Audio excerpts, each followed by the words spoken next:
तो अभी हमें क्या देखना है इस वाली क्लास में, बार बार वही रिपीट करना पड़ेगा।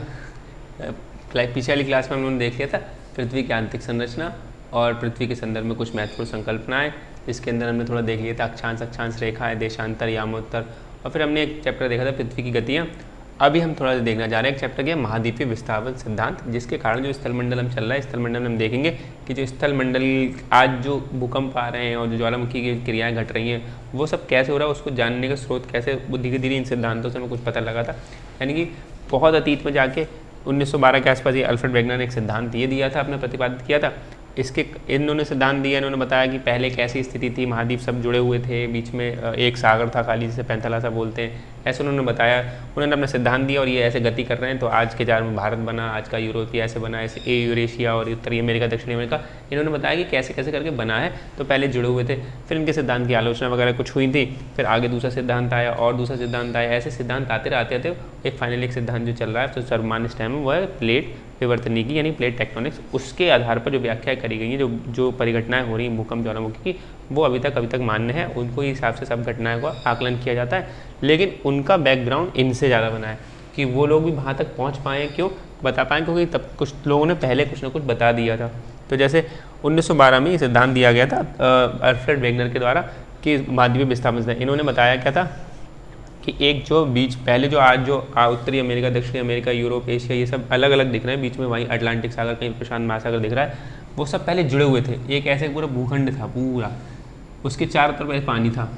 ठीक, जो सागर विशाल सागर उसको पैंथलासा बोला, उन्होंने पैंजिया। इन्होंने ऐसा सिद्धांत दिया था कि फिर बाद में टूटे हैं, अलग अलग बल लगे हैं कि इधर टूटा उधर टूटा, तो जब वो टूटे हैं तब वो अलग अलग आज महाद्वीप बने, जो आज महाद्वीप अवस्थिति है। तो पहले इसका परिचय जानने लें क्या है कि महाद्वीप विस्थापन सिद्धांत, महाद्वीपीय विस्थापन सिद्धांत क्या है कि महाद्वीप की जो महाद्वीप है, एक ये महाद्वीप एक बोला इनको विशाल महाद्वीप, इस महाद्वीप की गतियों के अधीन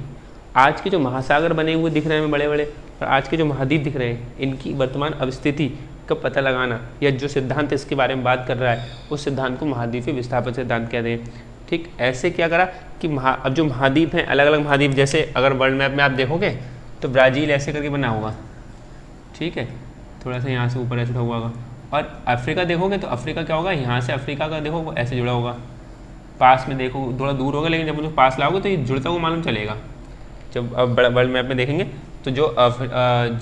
अमेरिका ऐसा होता है, अमेरिका वो ऐसे होगा, और यहाँ पर अगर थोड़ा दूर होता है अफ्रीका, बीच में अटलांटिक सागर, लेकिन उसको पास करेंगे तो ऐसे जुड़ा हुआ मालूम चलेगा कि ये जुड़े हुए हैं, पहले जुड़े हुए हैं, बाद में टूटे अलग हो गए। तो ये ऐसे करके बहुत सारी तट रेखाएँ देखेंगी महाद्वीपों की, इन्हें तट रेखाएँ बोलते हैं, जो तट के करीब होती, मतलब समुद्र के करीब होंगी, तो वो उन तट रेखाओं का आमने सामने देखा कि ये दोनों बिल्कुल मैच कर रही हैं, अगर यानी कि पुराने टाइम में किस टाइम में जुड़ी हुई होंगी, ऐसे करके उन्होंने, तो बहुत सारे विद्वानों ने ऐसे करके इसको देखा कि हाँ ये बात ठीक है कि पहले की तटरेखाएं, इनको तटरेखाएं जो जुड़ी लग रही है पहले हो सकते हैं जुड़े हुए हैं। तो जैसे कि ऑर्टेलियस नाम के विद्वान है, पेलेग्रिनी है, टेलर है, स्नाइडर है, फ्रांसिस बेकस है, ऐसे बहुत सारे विद्वान थे, उन्होंने इस बात का समर्थन किया कि हाँ पहले हमें लग रहा है कि ये जो एक अलग अलग महाद्वीप है ये सब पहले जुड़े हुए थे, उन्होंने ऐसा कहा। लेकिन उन्होंने जो व्याख्या करी वो बहुत तर्कपूर्ण नहीं हो पा रही थी, उनकी बात पे कोई इतना दम नहीं लग पा रहा था। लेकिन फिर 1912 में क्या हुआ, अल्फ्रेड वेगनर ने बहुत तर्कपूर्ण लॉजिक तरीके से बताया अपने साथ, उस टाइम के हिसाब से। आज तो इनकी बातें बहुत खारिज हो रही हैं, लेकिन उस टाइम के हिसाब से 1912 के आसपास के हिसाब से इन्होंने जो बातें बताई वो बहुत तर्कपूर्ण लग रही थी कि हाँ सही में जिस जुड़े हुए थे और आज जो कैसे अलग हो गए उसका भी उन्होंने कारण बताया। तो ये तो इसका परिचय हो गया, ठीक है। ये विद्वानों ने पहले समर्थन किया था, उसके बाद में अल्फ्रेड वेगनर, उनका पूरा नाम है, ये निकल के आया, इन्होंने एक सिद्धांत दिया था जिसका सिद्धांत का नाम पड़ा महाद्वीपीय विस्थापन सिद्धांत। अब इनका मुख्य सिद्धांत क्या है, इन्होंने कही क्या बात कि हम जो उन्होंने सिद्धांत दिया कि ये है क्या पहले की, तो उन्होंने कहा कि 30 करोड़ वर्ष पहले, मतलब 30 करोड़ BCE में, बोला बात करते हिस्ट्री क्लास में, बिफोर कॉमन एरा, यानी 30 करोड़ वर्ष पहले कार्बोनिफेरस कल्प, एक पृथ्वी की ना एक समय सारणी है ये कि हम पृथ्वी की महाकल्प में, कल्प में ऐसे बांट रखा है पृथ्वी को, वो हम जब पढ़ेंगे इंडियन ज्योग्राफी पढ़ेंगे तो उसमें हम देख लेंगे। तो कार्बोनिफेरस कल्प है कि ये कल्प मतलब पीरियड होता है और एक महाकल्प होता है, ठीक है, वो उसे बोलते हैं एरा, ठीक है। ये पहले जो एक महाकल्प में आता है, ये जो कार्बोनिफेरस कल्प है, पहले जो एक महाकल्प है बहुत बड़ा, उसके अंदर ये कार्बोनिफेरस कल्प आता है। तो 30 करोड़, मतलब यहाँ से जाने को 30 करोड़ वर्ष पहले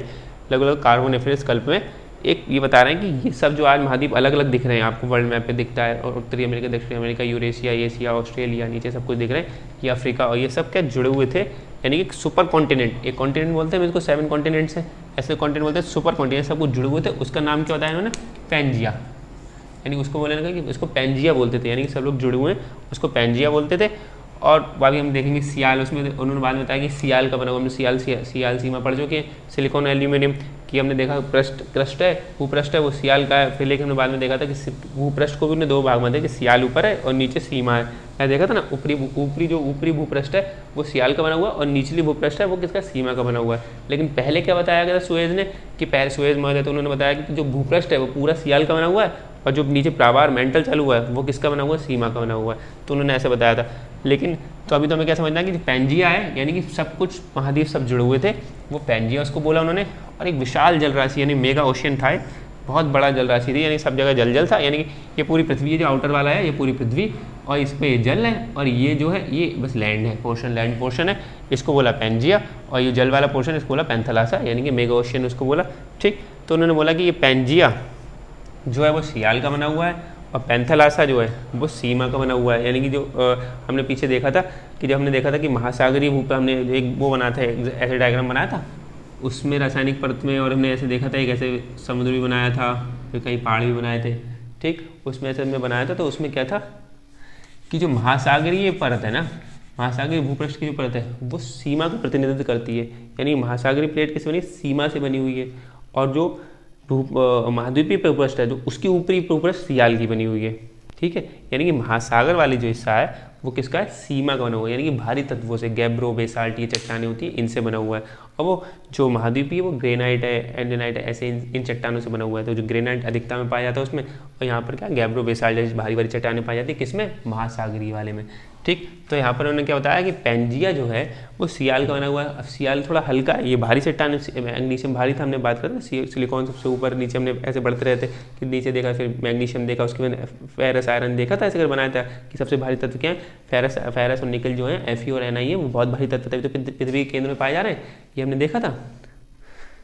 तो इसमें क्या चीज़ समझ आया कि यानी कि उन्होंने कहा, मुख्य सिद्धांत में कहा कि 30 करोड़ वर्ष पहले एक सुपर कॉन्टिनेंट था जिसको हमने पैंजिया बोला, और बहुत बड़ी जल राशि थी चारों तरफ, उसको बोला इन्होंने पैंथेलासा। अब जो सुपर कॉन्टिनेंट है पैंजिया वो सियाल का बना हुआ है, और तो चूंकि सियाल का बना हुआ, सियाल थोड़ा हल्का है, इसमें सिलिकॉन की मात्रा ज़्यादा होती है, सिलिकॉन थोड़ा हल्का होता है मैग्नीशियम से, तो बता रहे हैं इसलिए उत्प्लावित यानी तैर रहा है इसके ऊपर, इस पानी के ऊपर ये लैंड पोर्शन तैर रहा है। ठीक है, ये उन्होंने उस टाइम बताया था। कब बताया था, 1912 के आसपास। ये अभी हम बिल्कुल समझ रहे हैं कि हमें कुछ भी नहीं पता है, तब हम लोग ऐसे पे आ रहे हैं। तो उन्होंने इतनी बातें बताई। फिर आगे होता है कि उन्होंने कहा पहले ऐसा था 30 करोड़ वर्ष पहले, फिर 18 से 20 करोड़ के बाद 1820 करोड़ वर्ष पहले क्या हुआ कि 2 बल लगे अलग प्रकार, दो बलों का नाम बताया, एक पोलर फ्लीइंग बल और एक ज्वारीय बल। ठीक, पोलर फ्लीइंग बल क्या है, उन्होंने कहा 2 बल लगे जिसके कारण इनमें विखंडन पैदा हुआ, इसमें विखंडन आया, इसमें टूटन आई कि ये 2 भागों में टूट गया। यानी कि अब मैं इसको थोड़ा अगर इरेज कर दूँ,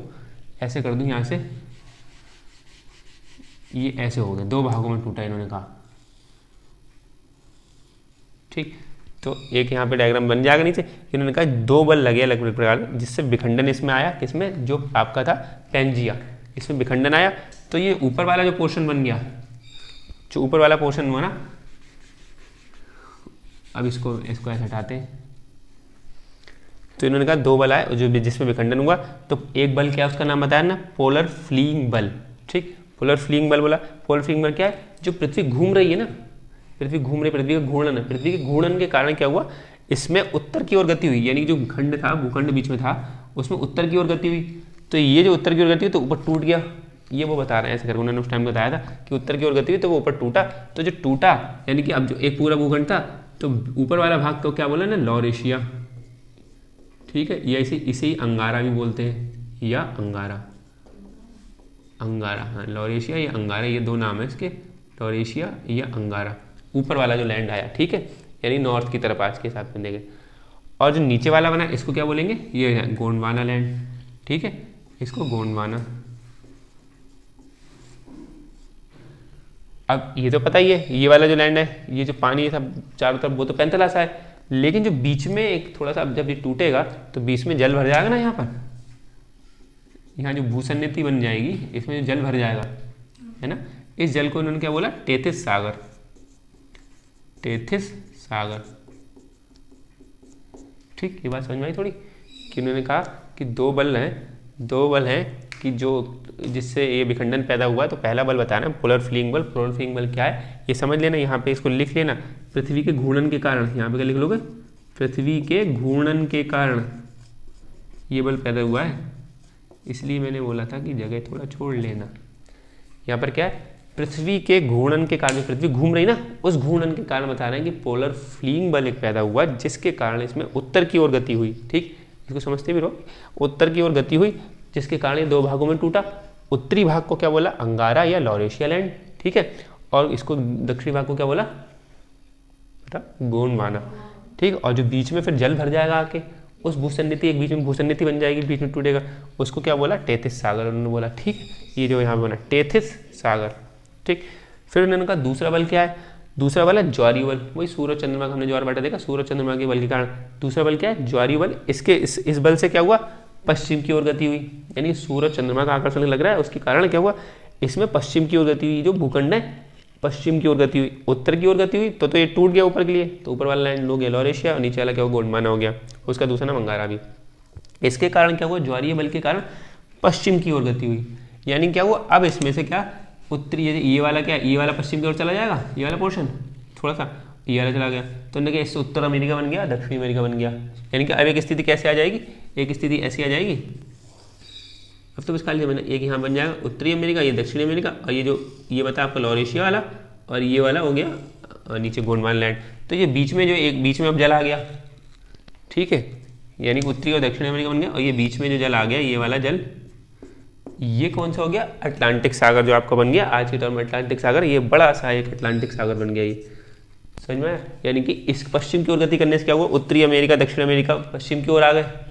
ठीक, और अटलांटिक सागर बन गया। ऐसे ही करके इन्होंने बताया कि ऐसे ही करके जो गतियाँ इन दोनों बलों के कारण महाद्वीप इधर से उधर जा रहे हैं, इधर गया उधर गया, यानी उत्तर की ओर पश्चिम की ओर जा रहे हैं, और इसके कारण जो आज महाद्वीप की स्थिति है वो बनी है। जैसे क्या है, इस वाले पोर्शन से इधर देखो,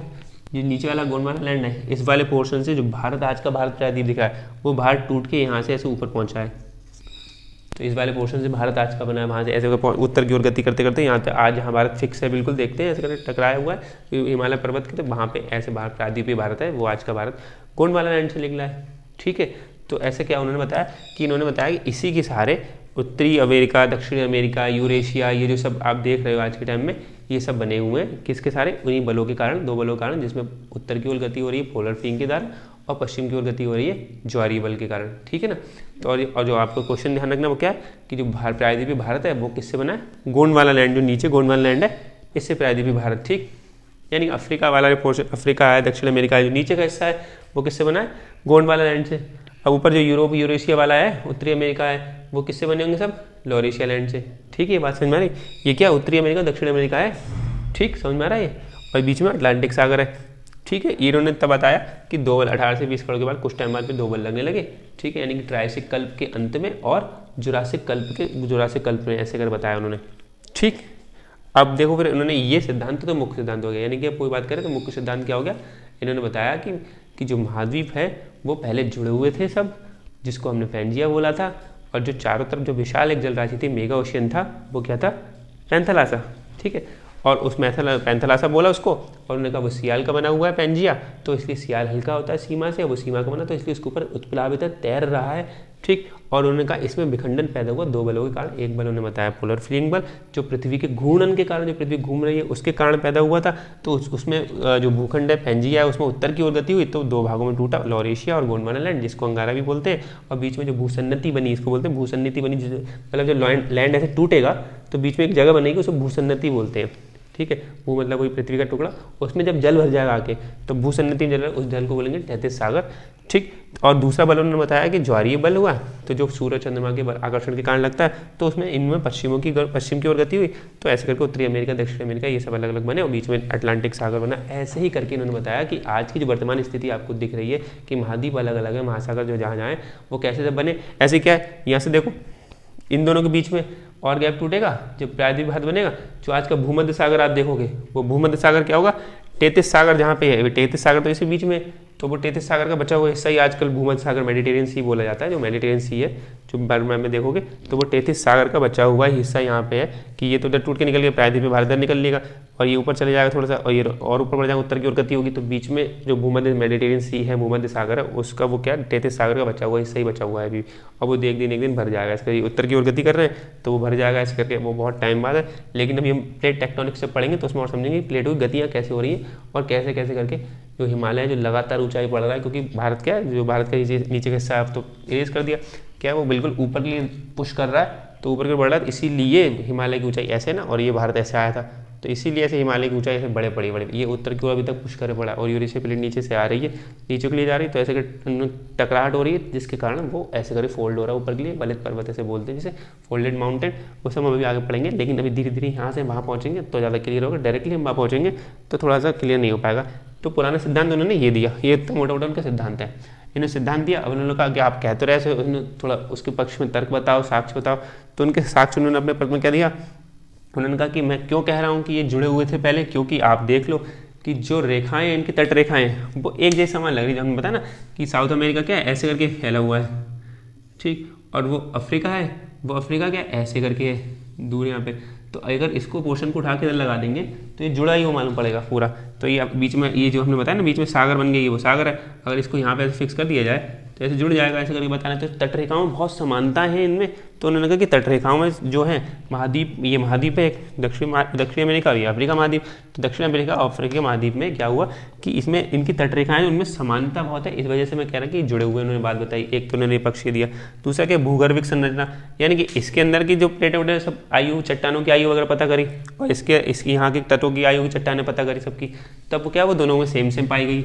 तो ऐसे करके इसकी बात सिर्फ नहीं है, ये अफ्रीका जैसे प्रायद्वीपीय भारत, जो भारत है आज का भारत, ये भारत यहाँ पहुँचा, तो भारत तो मेडागास्कर वाला हिस्सा अफ्रीका महाद्वीप को जोड़ लो, तो वहाँ पे भी समानता पाई जा रही है। सिर्फ ब्राज़ील और उसकी अफ्रीका की बात नहीं हो रही है, ये दक्षिण अमेरिका और ब्राज़ील वाला पोर्शन है और अफ्रीका का पोर्शन है, इसकी बात नहीं हो रही। ऐसे अलग अलग जहाँ पहुँचे, जो भारत आज जहाँ पहुँचा है, पहले भारत, जो अगर भारत आपको वर्ल्ड मैप में यहाँ दिखेगा तो वो पहले नीचे था, यहाँ पर अफ्रीका महाद्वीप में जुड़ा हुआ मेडागास्कर के पास, ठीक, तो उनमें भी समानताएं पाई जा रही है। तो उन्होंने कहा इनकी तटरेखाओं में, महाद्वीप की तटरेखाओं में समानता है, साम्यता है, इस वजह से वो कह रहे हैं कि ये पहले जुड़े हुए थे। तो एक तरह की ये थे भूगर्भिक संरचना, यानी कि उनकी संरचना, उनकी जो प्लेटें अंदर की देखोगे, परत दर परत देखोगे तो उनमें समानताएं पाई जाएगी। फिर पूरा जलवायुविक साक्ष्य, मतलब कि पूरा जलवायु साक्ष्य क्या है कि जो क्लाइमेट कंडीशन थी कि कैसी वनस्पति यहाँ पर उग रही है, जैसे कि उष्ण कटिबंध हमने बांटा था पृथ्वी में, देखा था कि 0 से लेके ये बीच में विषुवत रेखा है, इसके ऊपर क्या है उष्ण चालू हो जाएगा, देखा जाएगा उष्ण, फिर उपोष्ण, शीतोष्ण, तो ये 0 से कभी 30 भी बोलते हैं, 23.5 तक बोलते हैं, 23.5 तक बोलते हैं ना, 23.5 जो कर्क रेखा तक, तो उष्ण कटिबंध जोड़ रही है, यानी कि थोड़ा सा गर्म रहता है यहाँ पे इलाका, ऐसे करते। तो ये जो यहाँ पर है, तो जलवायु कंडीशन यहाँ पे जो जैसी कंडीशन है, यानी कि इस एरिया में जो रह रहा है, जो कर्क रेखा वाले पोर्शन में जो पड़ रहा है, यानी कि 0 से 30 वाले में, ये यहाँ से इस वाले उष्ण कटिबंध बेल्ट में जो पड़ रहा है, तो जो जितने भी स्थान यहाँ पर हैं जिनकी क्लाइमेटिक कंडीशन, जलवायु कंडीशन यहाँ पे ऐसी है, कुछ जो ऐसी होनी चाहिए जिन जलवायु, वहीं पे अगर इनसे ऊपर चले जाएं, थोड़ा सा और ऊपर चले जाएं,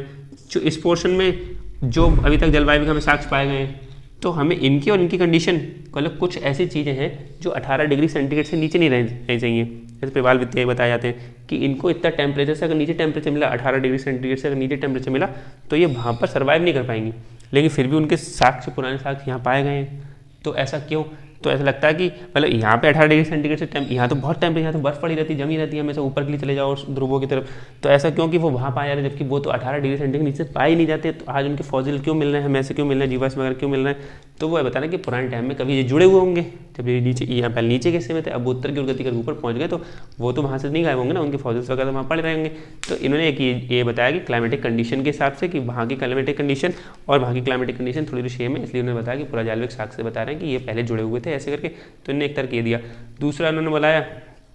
कि एक टिलाइट चट्टानें होती हैं, इसी में पूरा जलवायु सचन। टिलाइट मतलब जो हिम नदियों से बनती है, जैसे हिम नदी है, हिमनद होते हैं ना, आइस कैप्स, उसको पिघल के बनती है, साथ में अवसाद लेके चलते हैं, सेडिमेंट्स लेके चलते हैं, तो वो टिलाइट चट्टानें होती है। वो टिलाइट चट्टानें ऐसे क्षेत्रों में पाई जा सकती हैं, लेकिन क्या है कि जो जहाँ बर्फ़ ज़्यादा होगी, तो वो भी चट्टानें एक ऐसी जगह पाई जा रही है जहाँ पे हिमनद नहीं है, एक ऐसी जगह पाई जा रही है जहाँ पे है। तो वो चट्टानें अभी भी देखना कि चट्टानें यहाँ, टिलाइट चट्टानें यहाँ भी मिल रही, और टिलाइट चट्टानें ऐसी जगह पे मिल रही जहाँ पे अब नहीं पाई जाती, लेकिन वो अब कैसे पाई जा रही है वहाँ पे, क्योंकि वो पहले थी, पहले वो जुड़े हुए थे। ऐसे तो उन्होंने 2-3 एग्जाम्पल जुड़े, तो उन्होंने पूरा जलवायु साक्ष्य बताया, और पूरा जीवाश्मी साक्ष्य का मतलब वही जीवाश्म मतलब फॉसिल फ्यूल वगैरह मिलना, कि यानी कि जो ऐसे कहीं कहीं पर उनके जीवाश्म मिलना जो वहाँ पे पाई नहीं जा सकती। जैसे इंसानों के साक्ष्य अगर मान लो अंटार्कटिका महाद्वीप है, जो बिल्कुल नीचे पृथ्वी के, यहाँ पे कोई नहीं रह रहा है, यहाँ पे रहने की कंडीशन नहीं है अंटार्कटिका महाद्वीप में, लेकिन अगर मान लो हमें कल को यहाँ पे इंसानों के साक्ष्य बहुत मिलने लगे, तो इसका मतलब कभी ना कोई इंसान यहाँ पे रहे होंगे। और हो सकता है कि ये पहले ऊपर हो। हालांकि ये बात तो मैं भी एग्जांपल ऐसे ही बता रहा हूँ, लेकिन ऐसा है नहीं। लेकिन ऐसे क्योंकि उसमें वहाँ साक्ष्य नहीं पाएगा, क्योंकि वहाँ पे इंसान मशीन तो पहुँच रही है, वहाँ पे काम चल रहा है, लेकिन रहने के लायक कंडीशन नहीं। लेकिन वहाँ पे शोध चल रहे हैं, लोग जा तो रहे हैं, तो एक आध तो इंसान को मिलना चाहिए। लेकिन मैं बताना चाह रहा हूँ कि और जो आज छोटे मोटे जीव हैं जीवाश्म, उनके फॉसिल्स हमें, उनके जीवाश्म में मिल रहे हैं यहाँ पे, कि कहाँ पर के जो कंडीशन ऐसी जो इतने टेम्परेचर से नीचे रह भी नहीं पा रहे हैं, यानी उष्णकटिबंधीय क्षेत्र है ये, जहाँ भारत का एरिया पड़ रहा है, ये यहाँ पे थोड़ा गर्म टेम्परेचर रहता है, ठीक है। तो कुछ जीवाश्म जो जीव है वो यहाँ सर्वाइव कर सकते हैं इतनी गर्मी में, जो ठंडों में सर्वाइव नहीं कर पाएंगे, तो उनके वहाँ इलाकों में, जो ध्रुवीय वाले इलाकों में वहाँ मिल रहे हैं। यहाँ वो रहते क्यों नहीं, अब तो बाहर, यहाँ तो रह रहे हैं जो लोग रह रहे हैं, यहाँ पर वो जीव तो रह रहे हैं, लेकिन कुछ मरे हुए जो मर चुके हैं। हाँ ये यहाँ रह क्यों नहीं रहे, यहाँ रहने लायक कंडीशन ही नहीं है, बहुत ठंडा है और बहुत ज़्यादा। एक तो पहले तो मतलब रहने लायक कंडीशन कब बनेगी, जब हमने पीछे पढ़ा था हिस्ट्री में कि वहाँ पे पानी हो अच्छा है, वहाँ पे वहाँ की ज़मीन फर्टाइल हो, तो यहाँ ज़मीन फर्टाइल ही नहीं। आप बर्फ़ में क्या होगा वहाँ पे क्या करोगे, और वहाँ पे प्रॉपर धूप भी नहीं मिल रही है 6 महीने तक, रात 6 महीने तक दिन हमने देखा। तो जब ऐसे हो रहा है तो कंडीशन वहाँ पे सर्वाइव कर पाएगा, कैसे कर पाएगा इंसान, कुछ अपने जो थोड़ा बहुत ले गया, फिर ऑक्सीजन की कंडीशन प्रॉपर नहीं बन पा रही है, इस वजह से वहाँ पे सर्वाइवल कंडीशन नहीं बन। अब तक तो यहाँ पे भी लोग कब्जा करके बैठ गए, इतनी सारी चीज़ें, इतने लोगों पर पैसा है, इतने सब इसमें साधन है, इतने संसाधन है, लेकिन वहाँ है ही नहीं। आप अल्टीमेटली कुछ ले जाओगे मतलब स्टोर करके, लेकिन वो स्टोर भी कब तक करे रहोगे, एक टाइम में तो खत्म होगा, आपको फिर वापस आना पड़ेगा। तो वो कंडीशन ठीक नहीं रहने लगा। उसके बाद भी फिर उसमें जो वहाँ पूरा बर्फ़ का बना हुआ है वो ऐसे करके कभी उसे टूट जाता है वो, तो पता चले आप आज देश में रह रहे हैं, आपके आधे घर में से विखंडन हुआ तो आपका आधा घर पकते हुए चला गया कहीं पे। वो सब ऐसी चीज़ें वहाँ पे होती हैं। ये जो पेंगुइन्स वगैरह ये सब ऐसी तो हैं क्या, उनके बैठे होते हैं पूरे बर्फ़ के, उनको लगता है ये लैंड है हमारा, टूट जाता है उधर जा रहे हैं, तो बाय बाय हो रही है। तो ये चीज़ यहाँ पर क्या है, इसलिए यहाँ रहने लायक कंडीशन ही नहीं है, बाहर जमी हुई नहीं कंडीशन। तो अभी क्या वो इन्होंने ये बताया, पूरा जीवाश्मी साक्ष्य बताया। दूसरा एक इन्होंने बताया कि प्लेसर निक्षेप, ये इस हिसाब से इनके दम आ रहा है बात को। उस टाइम के लोगों को लगा कि हाँ आप बात ठीक है। प्लेसर निक्षेप उन्होंने बताया कि प्लेसर निक्षेप का मतलब होता है कि कुछ ऐसी धातुएं जो मतलब अघुलनशील है, मतलब उसमें डिजोल्व नहीं होंगी जल में, जैसे सोना है, चांदी, ये सब वो जल में घुलती नहीं है, नीचे उसके तली में बैठ जाती है, सागर के तल में बैठ जाती है, और फिर सारे जितना पानी का भाव होता है उसके हिसाब से चलती रहती है। तो वो भी कुछ ऐसी जगह पाई गई, जैसे कि अफ्रीका के तट पे, अफ्रीका के तट पे देखा गया हमें, यहाँ पे अफ्रीका के तट वहाँ पर वो मिल रही हैं, मतलब जो सोने चांदी वाली ऐसी चीज़ें वो वहाँ मिल रही सागर, इसे प्लेसर बोलते हैं। प्लेसर का मतलब जो अघुलनशील है, अडिजॉल्व है, जो डिजॉल्व नहीं हो रहे हैं जल में, अघुलनशील है, तो वो अभी भी हमें वहाँ मिलते हैं। तो अफ्रीका की तरफ हमें मिल रहे हैं। और हमने जब उन्हीं चट्टानों की, यहाँ पे देखो, उन्हीं चट्टानों की जो हमने रिसर्च यहाँ पे करी ब्राज़ील वाले पोर्शन पे, इस वाले पोर्शन में, तो वैसी सेम चट्टानें वहाँ भी मिल रही हैं। यानी कि जो प्लेसर निक्षेप हमें, निक्षेप का मतलब नीचे बैठ जाना ऐसे करके, तो प्लेसर निक्षेप जो हमें यहाँ मिल रहे हैं अफ्रीका वाले पोर्शन में, और वो हमें यहीं पे दक्षिण अमेरिका यानी कि ब्राज़ील वाले पोर्शन में भी मिल रही है वो चीज़। तो उन्होंने बताया कि ऐसे जो चट्टानें, जो अघुलनशील तत्व हैं वो वहाँ भी पाए जा रहे हैं, वो यहाँ भी पाए जा रहे हैं। वो क्यों, पहले कभी ऐसे जुड़े होंगे आपस में, फिर उन्हें एक जुड़े मतलब मेन चीज़ उन्होंने बताया कि आप बता रहा कि जुड़े हुए हैं, तो पहले कैसे जुड़े हुए हैं, तो वही इस बात पर हर बात आ रहे हैं। फिर एक तो ये मोटा मोटा 2 एग्जाम्पल थोड़ा बहुत और भी बताते हैं सारे में, कि लेमिंग एक जीव होते हैं, मतलब ये तो अच्छे दम भर रहे हैं, लेकिन ये लेमिंग और ये प्रवाल वित्ती वाला है कि थोड़ा अतिरिक्त और बताना चाहते तो और साक्ष्य दे देते हैं कि लेमिंग एक प्रकार का जीव होता है, ठीक। तो वो क्या करते हैं, उनकी क्या वर्तमान में स्थिति, जो इस टाइम प्रेजेंट कंडीशन क्या है कि जब उनकी जनसंख्या ज़्यादा बढ़ती है, तो लेमिंग जो इनकी, जब इनकी जनसंख्या ज़्यादा बढ़ जाती है तो क्या करते हैं, पश्चिम की तरफ भागते हैं, ऐसे पश्चिम की तरफ भागने लगते हैं। तो अभी क्या है, जो स्कैंडिनेवियन देश है, जो नॉर्वे, फिनलैंड, स्वीडन जो देश है, उनको तीनों को स्कैंडिनेवियन देश बोलते हैं। तो वो क्या है, वो अभी यहाँ पर है, मान लिया ऊपर है बिल्कुल यहाँ पे, तो पश्चिम की तरफ उनके बढ़ोगे, अब तो समुद्र है उसमें गिर जाते हैं वो। अब वो क्या है, उन्हें पहले क्या लगता था, पहले के टाइम में, जब सुनना, पहले के टाइम में ऐसा था कि जो जुड़ा हुआ था, जब जैसे कहाँ बनाऊँ मैं, यही चल बना देते हैं, जो लेमिंग जैसे जीव है, अब वर्तमान में कंडीशन क्या होती है उनके, ऐसे पैटर्न, जैसे जीवों का पैटर्न देखते हैं ना, जैसे हम देखते हैं सांप है वो कब नीचे चला जाता है बिल में, उससे अर्थक्वेक वगैरह पता लगा लेते हैं, रैपिड जो आते हैं रैपल्स वगैरह आते हैं, तो उनको क्या है, ऐसी जो लेमिंग जीव है इनमें क्या है, ये लोग वर्तमान में कंडीशन क्या है कि यहाँ पे स्वीडन वगैरह, नॉर्वे, फिनलैंड है, उनकी जनसंख्या जब बढ़ती है लेमिंग जैसे जीवों की, तो ये पश्चिम की तरफ भागते हैं और इनमें समुद्र गिर के मर जाते हैं। अब वो जानबूझ सुसाइड नहीं करते हैं, लेकिन पहले के टाइम पे ऐसा क्या था, बहुत पहले के टाइम पे जब ये जुड़े हुए थे, तो यहाँ पे लैंड पोर्शन था, तो इनकी जब जनसंख्या बढ़ती थी तो इधर ही भागते थे कि भाग ले, थोड़ा मतलब जगह की जब जनसंख्या बढ़ेगी तो जगह वो मतलब डायरेक्शन का क्या मतलब, उनको बस उस टाइम आदत थी कि इधर हमें जगह दिख रही है, इधर भाग लेना, इधर भाग लेना, ऐसे उधर भाग रहे होंगे डायरेक्शन में, वो थोड़ा कहना हम वेस्ट की तरफ ही जाएंगे वैसे।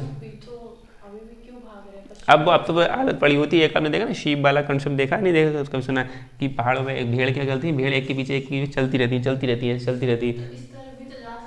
अब वो शुरुआत में नहीं गए होंगे उस टाइम, वो उनके अब ऐसा नहीं कि उन्होंने बोलचाल वाली बात हम तो वेस्ट की तरफ जाएंगे, वेस्ट नहीं, हम लोगों के हिसाब से वेस्ट दिख रहा है, उनके हिसाब से ये होगा कि वो उधर ही भागते होंगे। अब उधर कौन चाहे उन्हें जो उधर की हवा पानी है उधर का, जैसे उधर भी बर्फ़ बहुत ज़्यादा पड़ रही होगी उधर, उससे उस वजह से नहीं पसंद आ रहा होगा उन्हें, लेकिन उनकी आदत में पैटर्न में ऐसा आ गया कि जब भी उनकी जनसंख्या बढ़ेगी वो पश्चिम की ओर गति कर लेंगे हमारे हिसाब से, उनके हिसाब से पश्चिम से नहीं पता उन्हें, लेकिन वो इधर को भागेंगे। जब इधर को भागते थे तो थोड़ा उन्हें इधर लैंड भी था, हो सकता है इधर लैंड हो, इधर लैंड ना हो जाता, तो उधर लैंड तो उधर भाग लेते थे। लेकिन अब भी उनकी आदत ऐसी बन गई, अब तो लैंड है ही नहीं, अब उन्हें पता ही नहीं है कि लैंड है या नहीं, तो इधर भागते हैं, वो गिरते चले जाते हैं उसमें। तो ऐसे करके एक तर्क उन्होंने ये भी दिया कि भाई पहले ऐसे जुड़े हुए थे, तो इसमें भी लिख सकते हैं लिविंग जैसी, मतलब ये सुनने में अटपटा लग रहा है, लेकिन जब जीवों के पैटर्न लोग करते हैं अच्छे से, वो अलग अलग तरीके से देखते हैं कि जीवों के उनके व्यवहार कैसा, जीने के तरीके, उससे बहुत सारे लोग रिसर्च करते हैं वैज्ञानिक लोग, और बहुत सारे उससे नतीजे निकाल लेते हैं। ठीक, अगला क्या है, प्रबाल भित्तियों के साथ, वही प्रबाल भित्ति होते हैं, कोरल रीफ होती है, प्रबाल भित्ति भी इसे बोलते हैं, वो भी ऐसे ही है कि जहाँ यहाँ पाई गई है कोई कंडीशन ऐसी, वही 18 डिग्री सेंटीग्रेड इसका ही मामला मान लो कि ये भी कम टेम्परेचर में नहीं पाई, मतलब कम टेम्परेचर में ही नहीं पाई जाएंगी, कम टेम्परेचर होगा तो ये वहाँ पे होंगी ही नहीं, उत्पन्न ही नहीं होंगी। लेकिन फिर भी इनके साक्ष्य हमें ऐसी जगह पे मिले, ध्रुव वाली तरफ मिले कि जहाँ पर ये पैदा ही नहीं हो सकती, रह ही नहीं सकती वहाँ पे, तो ये कैसे वहाँ मिल रही है, तो वो इसका मतलब है कि पहले से जुड़े होंगे। ये उन्होंने अपने साक्ष्य दिए, ऐसे करके तर्क दिए कि हाँ, तो उसके हिसाब से लोगों को लगा कि हाँ बात ठीक है, ये सब जुड़ा हुआ है। फिर क्या है, अब लोग होते ही हैं कि भाई ऐसे कैसे, कि अब तो आलोचना वाले भी लोग आ जाते हैं कि हम कैसे मान लें, तो और आलोचना में तार्किक तौर पर करिए तो फिर ठीक है, हवा हवा ही नहीं कि हम नहीं मानेंगे। तो जैसे अब ये लोग हैं, सब लोग मना कर दें कि ये पेलेग्रिनी है, टेलर है, स्नाइडर हैं, फ्रांसिस बेकस भी है, किसमें नाम आ जाएगा, तो वो लोग ऐसे मना कर दें कि हम नहीं मानेंगे, लेकिन तर्क बताओ आप क्यों नहीं मानोगे। तो ऐसे आलोचना में उन्होंने बात बताई, उन्होंने कहा कि जो इन्होंने बल बताए हैं, एक पोलर फ्लीइंग बल और ज्वारीय बल, तो अब जब इनकी आलोचना हो रही है कि इन्होंने बताया कि जो बल बताएं वो तार्किक नहीं लग रहे हैं, कि ये बल इतना मतलब पृथ्वी घूम रही ठीक है, लेकिन इतने बड़े पैमाने पर थोड़ी ना कि पूरे लैंड पोर्शन अलग कर दे, कि इतना तेज थोड़ी ना घूम रही कि दो बड़े बड़े इतना भारी लैंड है उसको टुकड़े कर दे, उसके ऐसे कर दे, तो इतना बड़ा विस्थापन तो नहीं कर सकती ये जो जल बता रहे हैं। और अगर कर देना तो आज के तौर पर अभी भी बहुत ज़्यादा अलग होना चाहिए, अभी भी तो पृथ्वी घूम ही रही है, तो अभी भी इनके टाइम में होना चाहिए। तो उन्होंने कहा कि जो बल आपने बताया वो तार्किक नहीं है, और बता रहे कि और सूर्य और चंद्रमा के हिसाब से आप बता रहे हो, ज्वारीय बल एक जो बता रहे हो कि सूर्य और चंद्रमा के आकर्षण से ऐसे हो रहा है, तो सूर्य और चंद्रमा के आकर्षण से तो अब भी बिल्कुल पृथ्वी का बिल्कुल विस्थापन अब भी होना चाहिए, कि अब भी तो सूर्य और चंद्रमा भी अब भी है और पृथ्वी अब भी घूम रही है, तो ऐसा क्यों नहीं। उन्होंने फिर बाद में इन्होंने काउंटर दिया कि नहीं, उस टाइम सूर्य चंद्रमा थोड़ा पास में था, जब मैंने बताया ना चंद्रमा टूटा ऐसे करके, ये उन्होंने की बात की, चंद्रमा टूटा ना, इसमें पृथ्वी थिया नाम के वो टकराया एस्ट्रॉइड, तो उन्होंने बताया चंद्रमा थोड़ा पास में था, तो चंद्रमा जब पास में था तो बल ज़्यादा लग रहा था, तो उस टाइम ज़्यादा प्रभाव से टूट गया वो, अब चंद्रमा दूर है तो कम टूट पा रहा है। लेकिन तो फिर बाद में बात खारिज हो गई उनकी, लेकिन उन्होंने जो बाद में लोग आलोचक लोग थे उनकी बात थोड़े से सर्व मान रही, क्योंकि इनके ये इस बल के कारण ये नहीं टूटा है, कि ये बात अब सिद्ध हो चुकी है, लेकिन उस टाइम जब दी तो उस टाइम सही लग रही थी। फिर लोग आते हैं, लोग और शोध करते हैं, उन्होंने शोध करा कि भाई आपने जो बल बताया वो तार्किक नहीं लग रहा है, क्योंकि उस बल से इतना बड़े पैमाने पर विस्थापन संभव नहीं है, कि कुछ तो मतलब इतना बड़ा लैंड पोर्शन, थोड़ा कागज़ का टुकड़ा तोड़ना अलग बात है, घूमने घुमाए आती थी, कागज़ टुकड़ा टूट गया, इतना बड़ा लैंड नहीं टूट सकता। ठीक, फिर उन्होंने बताया कि जो आपने कहा था कि गति है, वो बताया कि उत्तर की ओर हो रही गति, ठीक, और एक बल से पश्चिम की हो रही है, और कहीं गति बताया नहीं। जबकि आज हम देख रहे हैं तो मतलब उन्होंने उत्तर और पश्चिम बताया, आज के टाइम पर थोड़ा सा उत्तर पश्चिम भी कभी हो रही है गति, ऐसे मतलब सिर्फ और सिर्फ गति इधर के लिए और इधर के लिए बताई नहीं, लेकिन कुछ गति जब भारत में ऐसे गया तो गति ऐसे भी हो रही है, कुछ प्लेटों की गति ऐसे भी हो रही है, तो प्लेटों की गति अलग अलग भी है। आपने केवल उत्तर और गति मतलब फिर इसमें कमियाँ ढूंढ रहे हैं कि ये कि आपकी कमी इनकी क्या क्या है वो बता रहे हैं। अच्छी बात थी तो स्वीकार कर ली गई, ठीक है, आपकी बात एंड में मान ली गई कि हाँ कुछ जुड़े हुए थे, लेकिन क्या आपने सिर्फ बताई गति केवल उत्तर और पश्चिम की ओर बताइए, ऐसा संबंध नहीं, ऐसे मतलब थोड़ा सा मज़ा नहीं आ रहा। उन्होंने कहा इस बात में थोड़ा सा मज़ा तब आएगा कि और गति भी बता दो। फिर उन्होंने कहा बलों का सक्रिय होना, मतलब आपने बताया कि ये पोलर फ्लीइंग बल है, ज्वारीय बल है, ये कब एक्टिव हुआ होगा। एक टाइम में एक्टिव तो शुरू तो कभी हुआ होगा, तो ये कब हुआ होगा उसके में थोड़ा विवाद है कि भाई आप बताओ कि पृथ्वी तो शुरू से घूम रही है, तो जब शुरू से घूम रही है तो ऐसा कैसे है कि जब ये जुड़ा है पोर्शन, ऐसा तो नहीं है कि पृथ्वी आज बनी आज पोर्शन जुड़ा, मतलब जब ये जुड़ा था और जब ये टूटने से पहले, जब ये टूट रहा है उससे पहले भी तो पृथ्वी घूम रही होगी, समझ रहे हो, यानी उससे पहले क्यों नहीं टूटा, यानी कि आज के दिन ये टूटा ऐसे करके, आज के दिन ये उत्तर ये गोंडवाना लैंड और ऐसे अलग हुआ, ठीक। तो इसका मतलब क्या है कि जो पृथ्वी जो घूम रही है अभी इससे पहले टूटने से पहले क्या नहीं घूम रही थी, यानी कि आज से घूमना चालू हुई और आज से टूटा ऐसे करके, ऐसे कैसे। इनका कहने का मतलब है कि जो आपने एक्टिव बल, ये जो बल जो एक्टिव हुए हैं, सक्रिय हुए, कब हुए हैं उसके विवाद है कि अगर, और जो सूर्य चंद्रमा भी पहले से भी थे तो ये पहले से टूटा ही होने थे, जुड़ा हुआ ही क्यों था ये, ठीक है। ये बात है जुड़े, अगर टूटा हुआ तो जुड़ा हुआ ही क्यों, कैसे जुड़ा है। जैसे पृथ्वी की ये बात करते हैं कि अब हम लोग ब्रह्मांड में क्या बात करते हैं, ब्रह्मांड का एक्सपेंशन हो रहा है, धीरे धीरे ब्रह्मांड का विस्तार हो पड़ा है, तो ऐसे करके अभी भी लोग बता रहे हैं, एक्सपेंशन ऑफ थ्योरी दी है कि ब्रह्मांड की एक्सपेंशन हो रहा है और ब्रह्मांड अपने आप की जगह घेरा बहुत स्पेस में गिरता जा रहा है, बड़ा होता जा रहा है। तो लोग कह रहे हैं कि आज जो बड़ा ऐसे हो रहा है और पीछे आओ तो छोटा था और छोटा था और छोटा था और छोटा था, एक टाइम पीछे आओगे तो छोटा तो होगा। कि मतलब आज लोग बता रहे हैं कि ब्रह्मांड इतना बड़ा एरिया में है, इतने बड़े एरिया में वो किस स्पेस में पता ही नहीं चल रहा है। लेकिन लोग कह रहे हैं कि चलो ठीक है, आप ये बता रहे हो कि ब्रह्मांड इतना बड़ा हो जाए, इसमें ब्रह्मांड बहुत स्पेस है, यहाँ इतने जो और गैलेक्सीज हैं, बहुत सारी गैलेक्सीज है। लेकिन बैक टाइम में आते आते आते आते सिकड़ा होगा, छोटा होगा, छोटा होगा, एक टाइम में आते आते वो क्या होगा, एक पॉइंट में तो होगा, कहीं ना कहीं तो होगा। यानी आज इतना बड़ा है यहाँ से यहाँ तक है, लेकिन एक टाइम में तो इतना छोटा हो गया होगा, कभी छोटा होगा तभी तो बड़ा हो रहा है, कभी छोटा होगा। तो वो छोटा जो है, जो यहाँ पे जो पोर्शन है, ये भी तो किसी स्पेस में है, ये भी तो किसी स्थान में होगा, जो बिंदु भी। तो वो स्थान कौन सा था? मतलब आज जो बता रहा है कि पृथ्वी जिसमें वो ब्रह्मांड में, लेकिन जब वो ब्रह्मांड छोटा था वो किस स्थान में था? ठीक, तो उसमें हिंदू माइथोलॉजी, हिंदू वाला सिस्टम कहता था वो ब्रह्म है, वो ब्रह्म का उसमें है। ठीक, तो ऐसे करके बात बताते। तो यहाँ पर ये बता रहे हैं कि इन्हीं के सारे थे कि आप कह रहे टूट गए, तो अब ये जुड़ा था पहले, तो जुड़ा था पृथ्वी पहले से ही घूम रही थी और सूर्य चंद्रमा भी थे, तो पहले टूटा हुआ ही नहीं ना, पहले टूटा हुआ हुई होगा पहले से ही, तो जुड़ा कैसे था? तो इन्होंने बताया कि जो आपने बताया बल वो एक्टिव कब हुए, सक्रिय कब हुए, उसे सक्रिय होने के समय पर एक विवाद है कि कब वो बल लगना चालू हुआ कि पृथ्वी के घूमने से आज से हम टूटेंगे या फिर इधर भागेंगे उधर भागेंगे, वो कब हुआ और वर्तमान स्थिति क्या है? क्योंकि पृथ्वी तो आज भी घूम रही है, सूर्य चंद्रमा आज भी है, तो वर्तमान स्थिति क्या है उन बलों की, कि अब क्यों नहीं टूट रहा है या क्या नहीं हो रहा है, इतना बड़ा विस्थापन क्यों नहीं, अब छोटा छोटा तौर पे तो हल्का हल्का क्यों बढ़ रहा है, और भविष्य में क्या होगा कि पृथ्वी अगर तेज होगी या नहीं होगी, सूर्य चंद्रमा क्या होगा, वो चीज़ वो क्या है, उसके बारे में वो कोई जानकारी नहीं थी प्रॉपर। ठीक, इसलिए उन्होंने आलोचना थोड़ा ये बात रखी। फिर उन्होंने कहा कि सियाल सीमा पर गति वाला कथन जो है आपका, वो थोड़ा सा क्या है, उन्होंने कहा थोड़ा भ्रामक लग रहा है, थोड़ा गलत लग रहा है कि जो आप बताए सियाल और सीमा पर, सीमा जो हमने बताया महाद्वीप महासागरीय प्लेट, वो किसकी बनी है, वो किसकी बनी है, सीमा की बनी है, महासागर है उसमें सीमा है, यानी मैग्नीशियम का तो ज़्यादा भारी तत्व है, तो यानी वो जो ठीक नीचे है। लेकिन हमें पीछे पड़ के क्या है कि जो क्रस्ट है, भूपृष्ठ है, उसका निचला परत खुद उसका है सीमा का,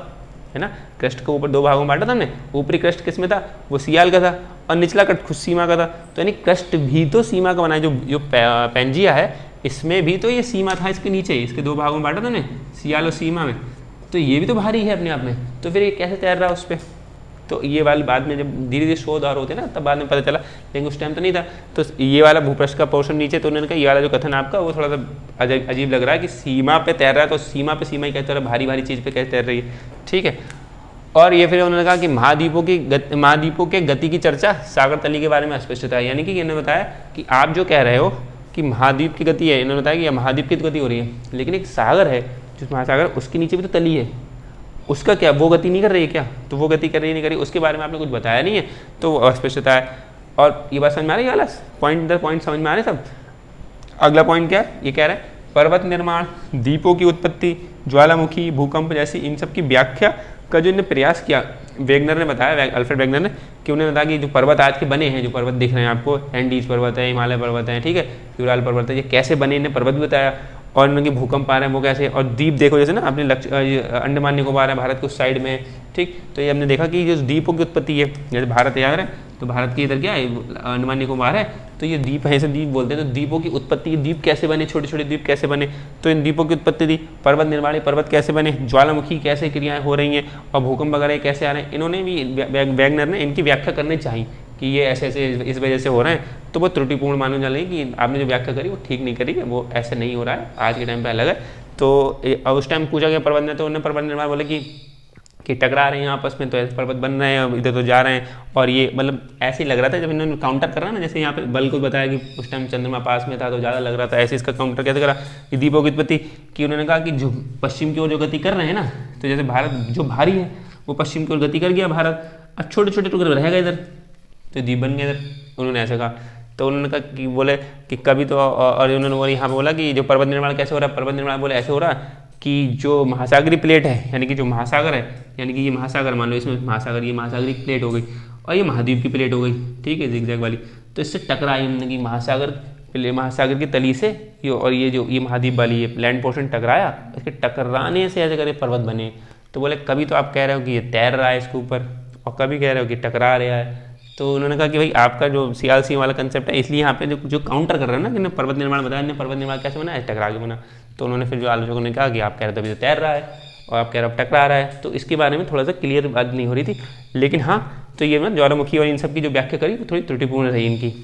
सिद्धांत समझ में आया। फिर फाइनली एक निष्कर्ष क्या बता देंगे कि ठीक है, इन्होंने मतलब एक प्रयास किया अपना बताने का कि भाई पहले जुड़ा हुआ था, तो उस टाइम शुरुआत के तौर पे तात्कालिक तौर पर क्या हुआ, समर्थन नहीं मिला। उस टाइम लोगों ने बहुत खारिज किया इन सिद्धांत, इतने सारे उन्होंने बल दिए तो उन्होंने बल भी बता दिए, गलत कर दिए, तो उस टाइम तो समर्थन नहीं मिला था। लेकिन बाद में सागर नेतल प्रसरण और सारे सिद्धांत आए धीरे धीरे, उन संबंध धारा का सिद्धांत आया, उन सिद्धांतों ने ये बात तो सिद्ध कर दी कि जो मैग्नर ने कहा था कि पहले महाद्वीप जुड़े हुए थे, वो बात तो सिद्ध हो गई कि हाँ पहले जुड़े हुए थे। यानी कि इतनी बात की वजह इनकी चली, बाकी ये टूटे कैसे, पर्वत कैसे बने, उतना नहीं चला। यानी थोड़ी बहुत इतनी हेल्प हुई कि हाँ भाई ठीक है, आपने बताया कि जुड़ा हुआ है, तो हम अब इस पर रिसर्च और करेंगे। अब वो जुड़ा हुआ है लेकिन अब टूटा कैसे, तो और चीज़ें निकलेंगी। संबंध धारा जो संबंध धारा सिद्धांत आएगा उससे समझ में आएंगे ये टूटेंगे कैसे। ऐसे नहीं टूटे जिनने कह दिया कि इधर जो पोलर फ्लिंग बल से इससे टूट गया उत्तर की तरफ और इस बल से टूट गया पश्चिम की तरफ, क्योंकि आज भी टूट रहा होता वरना। अब जो आएगा, अब जो बताएंगे कि हाँ कैसे टूट रहा है, वो आज भी मानना है, आज भी लगेगा कि हाँ ऐसे ही टूट रहे हैं जो बता रहे हैं। और फाइनली जब एंड में देखेंगे प्लेट टेक्टोनिक्स देखेंगे, वो समझ में आएगा कि हाँ सही में ऐसा ही हो रहा है कि अब वो वहाँ पे पहुँचे। लेकिन वो पहुँचेंगे कैसे, ऐसे तो पहुँचेंगे कि कोई पीछे कोई गलती कर रहा होगा तभी तो आगे पहुँचेगा। तो इनका योगदान इतना है कि आपने जो बताया, अब इसमें त्रुटियाँ हुई, अब इन त्रुटियों को देखा जाएगा आगे कि अब इस पर तो बात ठीक है जुड़ी हुई है, यानी कि ये बात तो ठीक हो गया कि यानी कि तात्कालिक तौर पर समर्थन नहीं था, परंतु बाद में क्या हो, महाद्वीपों के विस्थापन की परिकल्पना, यानी कि जो महाद्वीप विस्थापन कर रहे थे उधर, जो यहाँ जो पहले जुड़े हुए थे और टूट के आज इधर उधर जा रहे हैं, ये बात इनकी सही गई। लेकिन इन्होंने जो प्रक्रिया बताई कि टूट के जा कैसे रहे हैं, इन्हें कि टूट के जा रहे हैं कि इस बल के कारण उत्तर की तरफ चले जा रहे हैं, इस बल के कारण पश्चिम की तरफ चले जा रहे हैं, तो ये प्रक्रिया बता रहे हैं, इस प्रक्रिया में कमी है। जा रहे हैं क्योंकि हमें दिख रहा है कि भारत अभी भी ऊपर के लिए जा रहा है, ऐसे हमें दिख रहा है, पता चल रहा है कि हिमालय की बढ़ रही है, तो जा रहे हैं, लेकिन प्रक्रिया जो बताई न जाने की वो गलत बताई। ठीक, यह समझ आ रहा। ये महाद्वीपीय विस्थापन सिद्धांत हो गया, जो ध्यान के रखना। जैसे ही महाद्वीपीय विस्थापन सिद्धांत सुनो तो एक चीज़ ध्यान आनी है, अल्फ्रेड वेगनर 1912, पहले तो ये आना है कि क्वेश्चन आ जाता है कई बार कि अल्फ्रेड वेगनर 1912 में, अल्फ्रेड वेगनर ने, अल्फ्रेड पूरा नाम इनका क्या है, अल्फ्रेड, ये आदला अफ्रेड वेगनर, ये लिखा है अल्फ्रेड वेगनर 1912। ठीक, और बाकी ये ध्यान रखना, पैंजिया पैंथेला से इन्होंने बताया और टूटा, और भारत किससे बना, गोंडवाना लैंड से। ठीक है, जो प्रायद्वीपीय भारत है वो गोंडवाना लैंड से, ये ध्यान रखना है। ये बात समझ में, आलोचना में ये कि उन्होंने कहा कि सागर तलीय पर्वत निर्माण रॉकीज, ठीक, ये हमारा महाद्वीपीय विस्थापन सिद्धांत हो गया। अब हम आगे वाले क्लास में क्या देखेंगे कि जो संबंधार सिद्धांत पढ़ेंगे कि अब जो उन्होंने बताया कि जो गति कर रहे हैं महाद्वीपीय वो कैसे कर रहे हैं, तो संबंधार सिद्धांत वो हम देखेंगे। वो आर्थर होम्स थे, 1930 के आसपास उन्होंने ये सिद्धांत दिया, यानी कि 1912 में इन्होंने दिया अल्फ्रेड वेगनर ने, 1930 में अब सिद्धांत दिया आर्थर होम्स ने संबंध धारा का सिद्धांत, जिसके कारण वो बताएंगे कि जो गति कर रहे हैं ये, वो गति कैसे कर रहे हैं, नीचे से मैग्मा उनको पुश कर रहा है और उधर भगा रहा है, वो हम देखेंगे। ठीक, ये एक सिद्धांत हो गया। अब इसके इसी से जुड़ा हुआ ये सब जुड़ते हुए चले जाएंगे और आगे प्लेट विवर्तनिकी पे पहुंचेंगे, प्लेट टेक्टोनिक्स पे पहुंचेंगे, तब हमें और चीज़ क्लियर हो जाएगी कैसे करके आज की जो भूकंप जो आप बता रहे हैं, पर्वत निर्माण कैसे हुआ, जो इन्होंने बताने की कोशिश करी कि पर्वत निर्माण आज के कैसे बने और द्वीपों की उत्पत्ति, ज्वालामुखी, भूकंप, ये सब कैसे हो रहे हैं, वो प्लेट टेक्टोनिक्स हमें बहुत अच्छे से बताएगा, जो हम उसके बारे में पढ़ लेंगे। ठीक, आज की तरह रखेंगे अभी।